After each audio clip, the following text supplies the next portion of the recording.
السلام علیکم ورحمۃ اللہ وبرکاتہ۔ سورۃ کہف، آج ہم اس کی آخری آیت کو ترجمہ اور تفسیر کے ساتھ سمجھتے ہیں۔ بسم اللہ الرحمن الرحیم۔ قل انما انا بشر مثلکم یوحی الی انما الہکم الہ واحد۔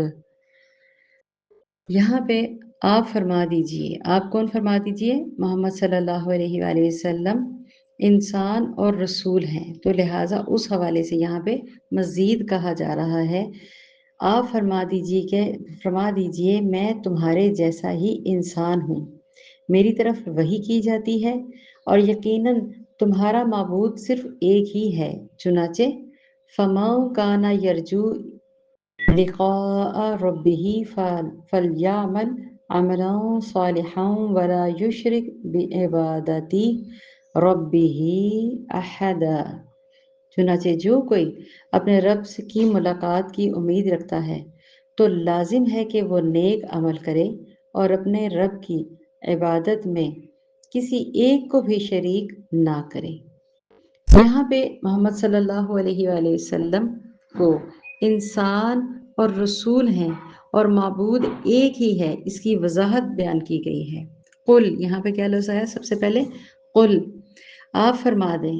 اللہ رب العزت نے نبی اکرم صلی اللہ علیہ وسلم سے فرمایا، رسالت کو جھٹلانے والے مشرکوں سے آپ کہہ دیجئے، انما انا بشر مثلکم، میں تمہارے جیسا ہی ایک انسان ہوں، یعنی میں تمہارے جیسا انسان ہوں، میرے پاس نہ علم الغیب ہے، نہ خزانے ہیں، نہ اللہ تعالیٰ کی اقتدار کا کوئی حصہ میرے پاس ہے، میں معبود نہیں ہوں، رب کے بندوں میں سے ایک بندہ ہوں۔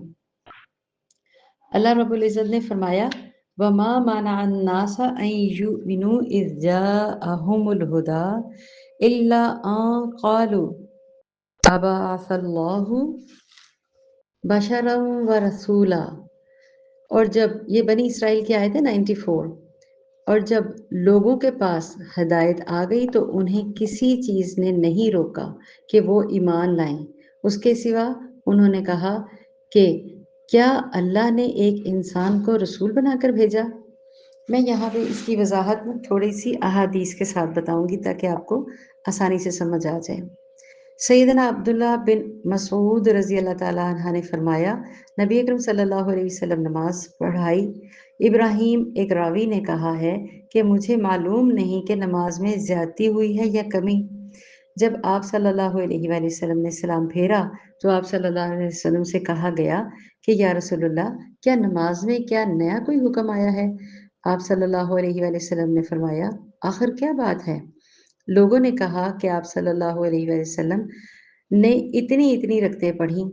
یہ سن کر آپ صلی اللہ علیہ وسلم نے اپنے دونوں پاؤں پھیرے اور قبلہ کی طرف منہ کر لیا اور سہو کے 2 سجدے ادا کیے اور پھر سلام پھیرا اور پھر ہماری طرف متوجہ ہوئے اور فرمایا کہ نماز میں کوئی نیا حکم نازل نہیں ہوتا تو میں تمہیں پہلے ہی ضرور کہہ دیتا، لیکن میں تو تمہارے ہی جیسا آدمی ہوں، جس طرح تم بھولتے ہو میں بھی بھول جاتا ہوں، اس لیے جب میں بھول جایا کروں تو تم مجھے یاد دلا دیا کرو۔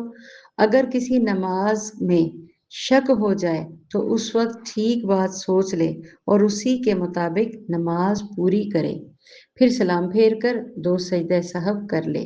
یہ صحیح بخاری کی روایت ہے 401۔ یہ سجدہ سہو کے بارے میں آئی ہے، لیکن ادھر سے ظاہر کیا ہو رہا ہے کہ آپ صلی اللہ علیہ وسلم کو پیغمبر تھے، ان کو بھی غلطی لگ گئی، بھول گئے، انسان ہونے کا انہوں نے ذکر کیا، میں تمہاری طرح ہی بشر ہوں۔ ہاں البتہ یہ ہے کہ وہ رسول بھیجے گئے، رسول مطلب ان کو کتاب الہی بھیجی گئی، قرآن پاک ان پر نازل کیا گیا، حضرت جبرائیل علیہ السلام کے ذریعے ان پر وحی نازل ہوئی۔ اس کے علاوہ ایک اور بات، جیسے کہ ایک اور واقعہ بھی بڑا مشہور ہے، سیدنا رافع بن خدیج رضی اللہ تعالیٰ عنہ فرماتے ہیں کہ اللہ کے نبی صلی اللہ علیہ وسلم جب مدینہ منورہ تشریف لائے تو لوگ کھجوروں کو قلم لگا رہے تھے، یعنی کھجوروں کو گھابن کر رہے تھے۔ آپ صلی اللہ علیہ وآلہ وسلم نے فرمایا، تم لوگ کیا کر رہے ہو؟ انہوں نے کہا ہم لوگ اسی طرح کرتے چلے آئے ہیں۔ آپ صلی اللہ علیہ وسلم نے فرمایا اگر تم اس طرح نہ کرو تو شاید تمہارے لیے بہتر ہو۔ انہوں نے اسی طرح کرنا چھوڑ دیا تو کھجوریں کم ہو گئیں۔ صحابہ اکرام صلی اللہ علیہ وسلم سے اس بارے میں ذکر کیا تو آپ صلی اللہ علیہ وآلہ وسلم نے فرمایا میں ایک انسان ہوں جس میں جب میں تمہیں کوئی دین کی حکمت کی بات حکم دوں تو اس کو اپنا لو، جب میں اپنی رائے سے کسی چیز کے بارے میں بتاؤں تو میں بھی انسان ہی ہوں۔ سیدنا عکرمہ رضی اللہ تعالیٰ عنہ راوی کہتے ہیں یا کہ اسی طرح سے کچھ اور آپ صلی اللہ علیہ وآلہ وسلم نے فرمایا۔ یہ بھی صحیح بخاری صحیح مسلم سے روایت ہے 6127، آپ پڑھ سکتے ہیں۔ بات سمجھ آ رہی ہے آپ کو کہ بات کیا ہو رہی ہے؟ اللہ تعالیٰ نے آپ صلی اللہ علیہ وسلم کو سورۃ کہف کے سارے معاملات بتائے، کیونکہ لوگوں نے یہود نے جب ان سے سوال کیا کہ وہ دن کتنے تھے، وہ راتیں کتنی تھیں، وہ دو کون تھے اور ایک کے بعد رات کے بعد کیا آتا ہے، اور وہاں پہ مچھلی کون سی تھی، یہ جو ہم نے پورا واقعہ پڑھا ہے حضرت موسیٰ علیہ السلام کا اور خضر علیہ السلام کا، وہ کس طرح سے ہو گئے، تو یہ سوالات سارے کیا تھے؟ تو یہ سارے سوالات جو ہیں اللہ تعالیٰ نے آپ صلی اللہ علیہ وآلہ وسلم کو وحی کے ذریعے القاء کیے، ان کو سمجھائے حضرت جبرائیل علیہ السلام کے ذریعے، تاکہ وہ آنے والی امتوں کو یعنی ہم سب کو بتا سکیں۔ جس شخص کو یہ خیال ہو کہ میں جھوٹا ہوں، ایک اور بات یہاں پہ بتا دیتی ہوں حدیث کے حوالے سے، مختصر ابن کثیر کی روایت ہے 1121-2 کے ساتھ ہے، جس شخص کو یہ خیال ہو کہ میں جھوٹا ہوں وہ قرآن جیسا لے آئے۔ میں تم کو ماضی کی باتیں بتا دیں، اصحاب کہف کا واقعہ، ذوالقرنین کے حالات سنا دیے، تو میں عالم الغیب تو نہیں ہوں، تم جیسا ایک انسان ہوں۔ اگر وحی کے ذریعے اللہ تعالیٰ مجھے باتوں کی خبر نہ دیتا تو مجھے گزرے ہوئے واقعات کا علم کیسے ہوتا؟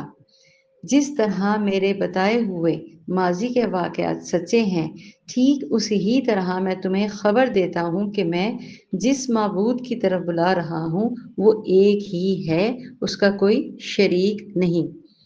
یہ ابن کثیر کی روایت ہے۔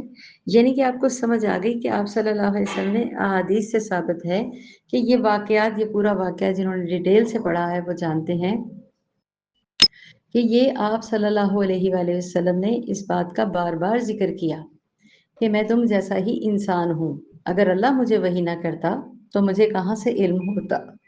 اللہ تعالیٰ کی رضا کا ایک ہی طریقہ ہے، کیا طریقہ؟ فَمَن كَانَ يَرْجُو لِقَاءَ رَبِّهِ، چنانچہ جو کوئی اپنے رب کی ملاقات کی امید رکھتا ہے تو کیا کرے؟ وہ ملاقات کا خوف رکھتا ہے، اپنی مصیبتوں پر اللہ کو نگران سمجھتا ہے، اس کی اطاعت کے کاموں پر اس کا ثواب کی امید رکھتا ہے، تو وہ کامیاب ہے۔ جو اپنے رب سے ثواب اور نیک صلہ رحمی کا امیدوار ہے تو اسے عمل صالح کرنے پر پکڑ نہیں ہوگی بلکہ اس کی بخشش کر دی جائے گی۔ فَلْيَعْمَلْ عَمَلًا صَالِحًا، تو پھر کیا فرمایا جا رہا ہے؟ تو لازم ہے کہ وہ نیک عمل کرے، اس سے مراد وہ اعمال ہیں جو واجب اور مستحب ہیں۔ تفسیر سعدی کی روایت ہے، عمل صالحہ وہ ہیں جو اللہ تعالیٰ کے حکم ہے۔ اللہ تعالیٰ کا حکم کیا ہے؟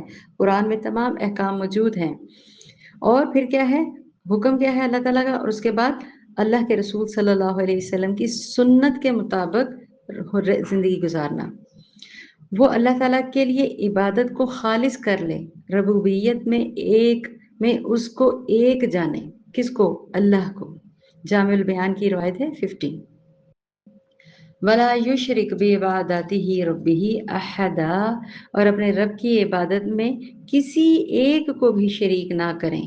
یہ نہیں کہ آپ کسی بابے کو مان رہے ہیں، کسی مزار کو مان رہے ہیں، فلاں مولوی کو مان رہے ہیں، فلاں باجی یا چاچی فلاں وہ ہے اس کو سارا علم ہے، ایسا ہو ہی نہیں سکتا۔ یہی وہ چیز ہے جو اخلاص اور اتباع میں سے ریا کو نکال دیتی ہے اور یکسوئی کے ساتھ اللہ تعالیٰ کے بتائے ہوئے ایک راستے کے اوپر چلتا ہے۔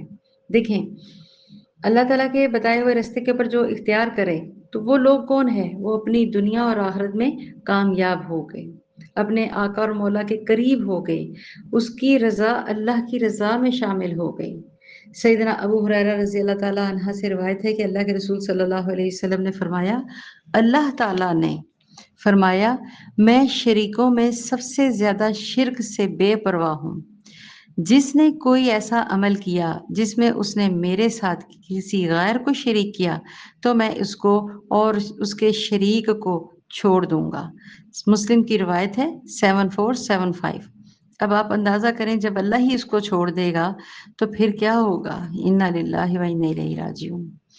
ابو سعید خدری رضی اللہ تعالیٰ عنہ کہتے ہیں کہ نبی اکرم صلی اللہ علیہ وسلم ہمارے پاس سے نکل کر آئے، ہم مسیح الدجال کا تذکرہ کر رہے تھے۔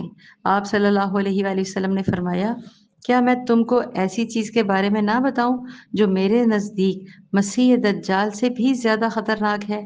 ہم نے عرض کیا، کیوں نہیں؟ آپ صلی اللہ علیہ وآلہ وسلم نے فرمایا، وہ پوشیدہ شرک ہے جو یہ ہے کہ آدمی نماز پڑھے، کھڑا ہوتا ہے تو اپنی نماز کو صرف اس وجہ سے خوبصورتی سے ادا کرتا ہے کہ کوئی آدمی اسے دیکھ رہا ہے۔ ابن ماجہ کی روایت 4204۔ آپ کو اندازہ ہوا کہ اگر ہم دکھلاوے کی نماز بھی ادا کر رہے ہیں نا، یا اچانک ہم دیکھیں کوئی ہمیں دیکھ رہا ہے تو ہم اچھے بن جائیں، تو کیا ہوگا اس کا نقصان؟ اس کا یہی نقصان ہوگا کہ وہ نماز شرک میں مبتلا ہو گئی کہ میں اچھا نظر آؤں، میں اچھا لگ رہا ہوں، میں نماز کیسے پڑھ رہا ہوں دوسرے کو دکھانے کے لیے۔ یہ شریک ہے۔ ہم نماز یا عبادت یا قرآن کس لیے کرتے ہیں؟ صدقہ خیرات کس کے لیے کرتے ہیں؟ اپنی زکوٰۃ کس لیے دیتے ہیں؟ اللہ کے لیے کہ تصویروں میں تو فوٹو سیشن کھنچوانے کے لیے؟